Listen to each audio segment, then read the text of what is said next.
Hey guys, what's up?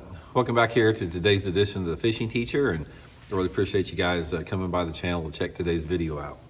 Guys, today we're going to be talking about something that we all have to deal with, and that is getting a backlash on a bait cast reel. I don't care how long you've been fishing or what type of reel you have, you're going to get some of these backlashes eventually. Probably every trip, every single time you go fishing, simply because that's just sort of the nature of using bait cast reels. But there's some things you can do about it. It really is a sort of a preventative measure and sort of reduces the number of backlashes you can get. So I'm going to give you guys some tips and advice on that today. And also, guys, if you're looking to buy some bait casting or spinning reels, you're not going to find a better time right now. Tackle Warehouse has got their Black Friday sale going on through the whole month of November. 20% off on pretty much every reel on the site there. So I'll put my Tackle Warehouse reel link in the description of the video if you guys want to take advantage of that, get some good sales. Link in the description there. I really appreciate that. Okay, guys, there's every single reel out there backlashes. I don't care what, there's not a single reel that doesn't on a bait cast reel. Some more than others, but it seems like to me pretty much all the reels that I used, it's pretty close to how you create a backlash as far as and the ability not to get one. I've never, out of all the reels I've used, and I've used probably 7 or 8 different brands through, over my career, they were all pretty much the same. You're going to get backlashes if you don't do, certain things. So first of all, let's talk a little bit about some things you can do to prevent backlashes. One of the first things you can do is make sure that your tension on your bait cast reel, the tension knob is located right here. Make sure you tighten that just tight enough to where if you push your push button and you got your lure hanging out on the end of the rod, your lure drops at about this pace right here. Just a nice slow pace, just like that. You don't want it going like that, or you don't want it just barely moving like that. You just want a nice gradual drop like that, just about like that. And you're gonna have to adjust this based upon the weight of the lure that you're using. So if you're flipping a 3/4 ounce jig, that's going to be a lot different than if you're throwing a jerk bait. So always, when you change lures, always make sure that, you've got that tension adjusted appropriately. Now, some reels have a magnetic control on the sides and some don't. A lot of times, if you do have a magnetic control on the side of your reel, I like to set it on about 2 or 3. It seems like that's a really good setting in correlation with working with your tension bar there. Now, a couple different other things as far as some things that are going to get you backlashed. A lot of it has to do with how much speed that you generate on the cast, and obviously how much tension or lack of tension you put on the thumb bar as you're making that cast. In general, you're gonna get a few more backlashes with fluorocarbon line than you will about anything else. You can get backlashes with braid and mono too. If you get a backlash in braid, it's very difficult to get out. And one thing I'll tell you guys, if you get a backlash with fluorocarbon reel line on your reel, and it's a really bad backlash, like you really got to dig in there and you got to put a lot of pressure to get it out, you need to remove that line that has been under pressure there, because you're going to actually fracture and abrade and put heat on that line, and it's going to break.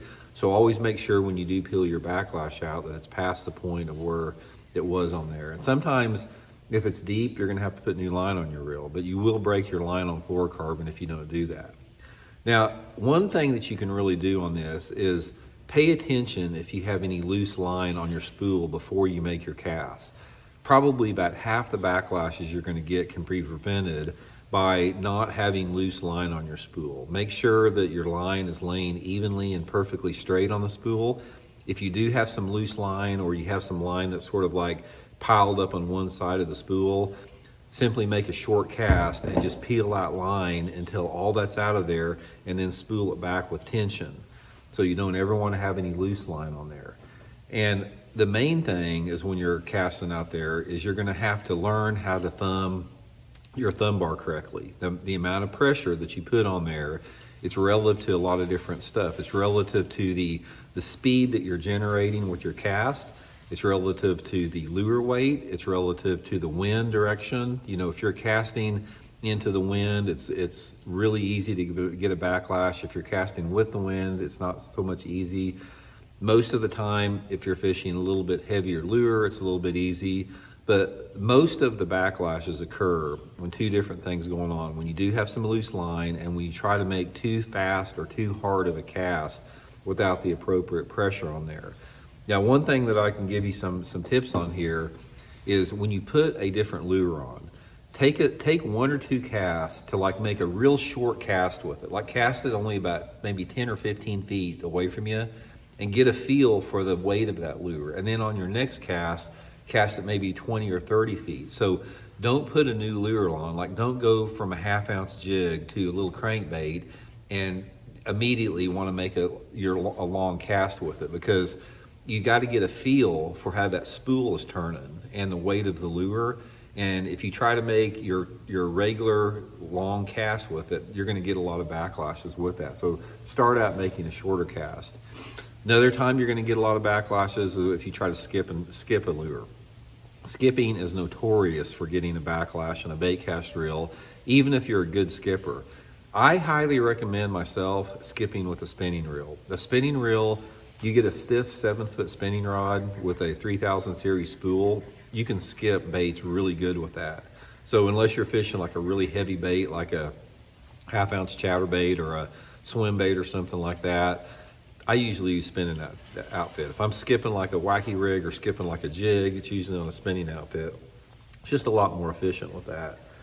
So mainly it's just practice, but like I said, it's going to happen. There's just, if you just try a few of those things that I mentioned, it's going to reduce the number of bird's nests that you get, but you're still going to get them. And the longer that you fish, the better you're going to get at picking out backlashes, because I can pretty much tell now. It's like if I get a backlash, I can pretty much tell if I'm going to have to pull out the scissors and cut it out or not, or if it's going to come out right off the bat.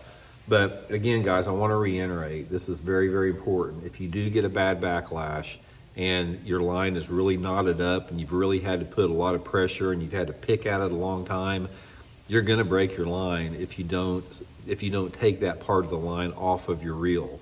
So just remember that, because it'll definitely save you breaking off some fish down the road. So hope it helps out. We'll talk later.